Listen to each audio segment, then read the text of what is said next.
We watch this railgun shot again.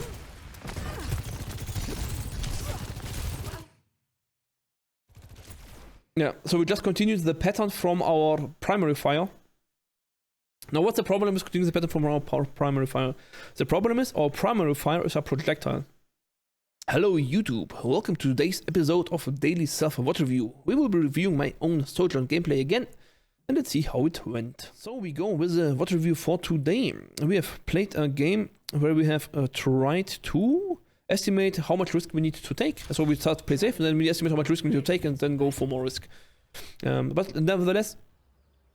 Oh, okay, I thought it already was broken. But nevertheless, we will see what we could have done better, and where we strayed off from the path. Game hotkeys are still saved, only these 8 seconds are not saved. Okay. Let's go. Let's get this done.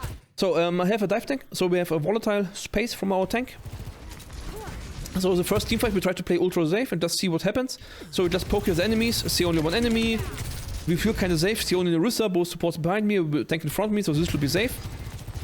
Here I don't go forward because we have a target to push back. And the enemies are not contesting the payload. Now Winston jumps in, so I peek a little bit wider and see if I can actually see a target I can shoot. So this one is also correct, I think. My tank is pushed back.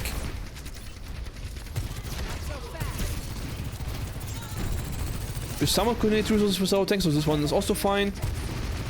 Now here we attempted to go for a solo action. Why? We have actually not done too much yet. Like we couldn't get a kill, they all got away easily, we couldn't do anything with Winston dive. And now we're at a choke. So now the enemies will start contesting the payload, and now I need to figure out how will I push past this. And I feel like we are not fast enough, we should speed up a little bit, so I decided that this flank might be worth it. But they're still not contesting the payload, so I'm kind of hesitant. But here I heard my Winston goes in a little bit, so I also go forward in this corner. Shouldn't have used slide, that was a mistake. We kill an ender, but it takes too long and the gameplay finds us and kills us. Now... The thing is, I think the risk was still required. If you look at this from the point of view of Golan, or Ash... Yes. What happened?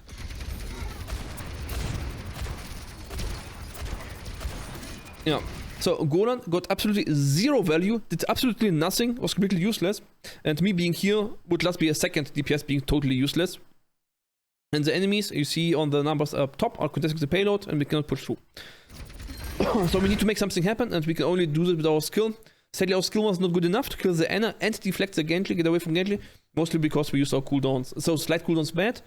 And then executed the Ana wrong. So let's watch the execution actually. Because there are always two things. What are you doing?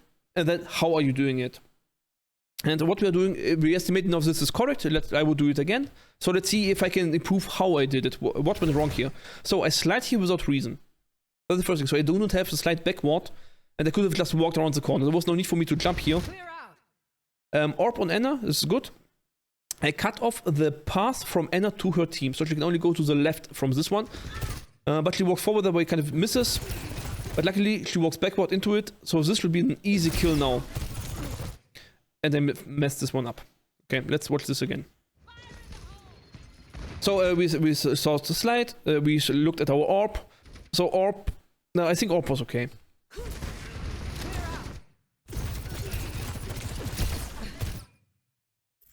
I wish I could now go... let's reduce the timer to minimum to really watch only this fight.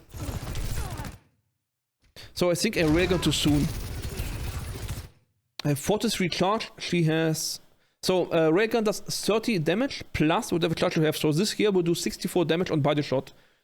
Ana has 3 bars, which means 3 times 25 plus a little bit extra. So 75, so a little bit more than 64 life. So this railgun shot has 2 problems. One is I randomly flick out of my... I think it's 3 problems. I randomly flick out of my primary fire, so I have no transition between projectile to hit scan. Second thing is I do not consider the jump when flicking. The third thing is... I don't know. The charge was actually correct.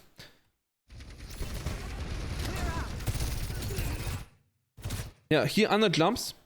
Jumping, it can be a good habit to flick railguns onto jumps, because jump is a predefined pattern. But I basically just miss it. So I think it actually wasn't too bad. I just need to hit better on jumps, basically. So primary fire until I either get the damage threshold or the jump, and I feel confident to hit the headshot. And for hitting the headshot, I just need cross the placement. But that means as soon as I see the jump, I need to stop primary fire and go for the railgun headshot. Some random motions in my projectile, but cautiously attempted to run right side, so I'm not sure about this one. Okay. So we go back to 8 seconds. We saw this instance of interaction enough. Gonna need a new paint job. Let's go next. So my team is still stuck in choke. My Winston is deep and getting trashed. We see only the enemy Orisa, but I'm eating a spear and I'm low. I try to find access to my Winston. But I kinda do not find too good opportunities, especially since Winston is now dead. I kinda need to go safe now. We stand in the Bob, so I consider Bob as my new tank. And we have a kill on radioactive, the Genji, so there is an opportunity to hit. This slide is not correct, but it was guarded by a Kree. And I could have died here, but again we fail our railgun jump. Our railgun. If this railgun would have hit, we would have killed this McCree, Cassidy.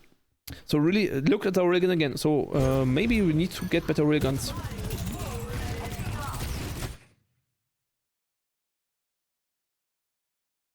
Because he randomly rolls. And it's because again it's a purely reflective railgun. Reflexive railgun. Not reflective, reflexive railgun.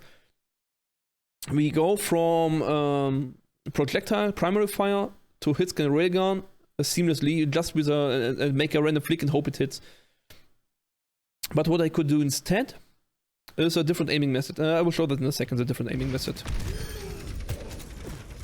If it happens a third time, then we will do it for sure. Then this will be the training topic.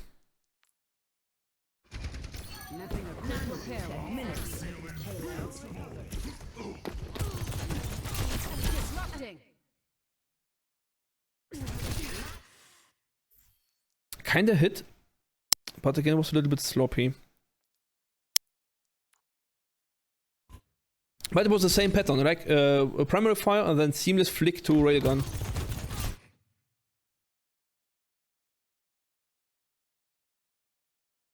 It's actually quite a good hit, I think. Let's rewatch this again. See, here my tank fighter on the right, this is clear. Now here it starts. Oh, also very shaky primary fire. So I kind of here shot without flicking because he jumped into my railgun basically. So she was walking in a straight line. So this railgun shot might have been okay, but it's still within the same pattern as the previous ones. Okay, but that means we do not fully count it, we continue to watch a little bit more if we see more railguns fails. Because honestly, if this execution would have worked, imagine Anna died and I went out against the Genji. Success. Imagine I killed the Kree in the stairs. Success. Imagine Mercy would have died half a second earlier.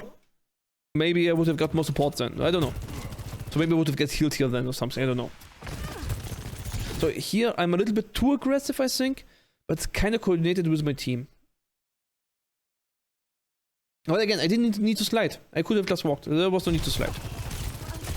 Because the thing is, if you slide onto Genji, he can just jump out. But if you walk into him and then he dashes, then you can slide behind him.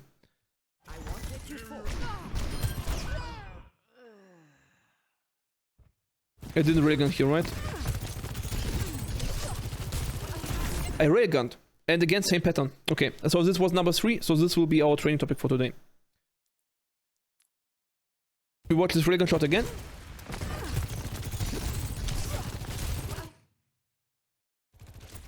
Yeah, so we just continued the pattern from our primary fire. Now what's the problem with continuing the pattern from our primary fire? The problem is our primary fire is a projectile. It doesn't hit instantly. Which means I need to lead in front of the target, which means I need to guess where the target will be going and flick there, and how much I flick in front of the target depends on the velocity of the bullet plus my flick speed. Okay? But for the sit scan, one factor is removed, the projectile velocity. You only flick with the flick speed, and that's mostly basically like edge tracking. So if you flick center on the mass, you basically, and you flick fast enough, you actually already have a high chance to hit. And okay, let's show this one actually in a custom game mode. I hope I can show it out of thin air. I'm actually a little bit nervous. I don't know if I can do it. The famous Waxter game mode. As I said, Waxter game mode is a kind of very good game mode to get warmed up in the game. For absolute beginners like bronze or silver. But after that, you really need to define specific things you are training to progressing. Okay, so yeah, we have jumping targets. So first thing is, we do only long strafes. So from we walk only one direction. We do not strafe. We do not start dodging for this training, but because we want to train one specific thing. Then we look at targets that actually jumps. So we go from... We first just get a feel for tracking our projectiles onto the target. Then we start firing and wait for a movement, and we try to read the movement and flick onto this position. He dodged. So we shortly analyze the movement before we execute. And this looks very, very slow now. But the thing is, the more often you do it, the better you get a read on Overwatch characters. This is something we really need to train in Overwatch to understand how does the motion translate to which motion.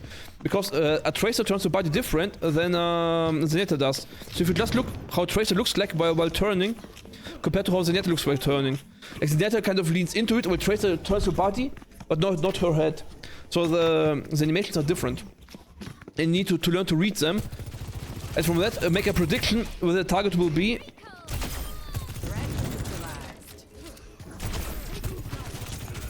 By the way, you also don't need to fully charge or kill the target. That's not important. You can always go to...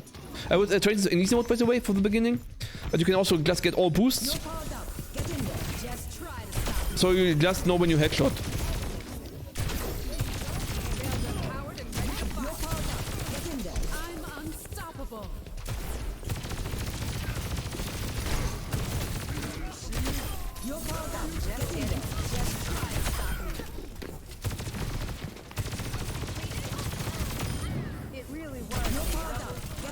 I'm unstoppable. Railgun charge. You're powered up. Get in there. Just try to stop it. And you see, the more time you can get reading, the better read you get. Thank you for watching. Hope you enjoyed the video. If you liked the content, please feel free to share, like, subscribe, comment. Also remember, I'm streaming live on Twitch, so stop by, say hi. See you next time. Bye bye.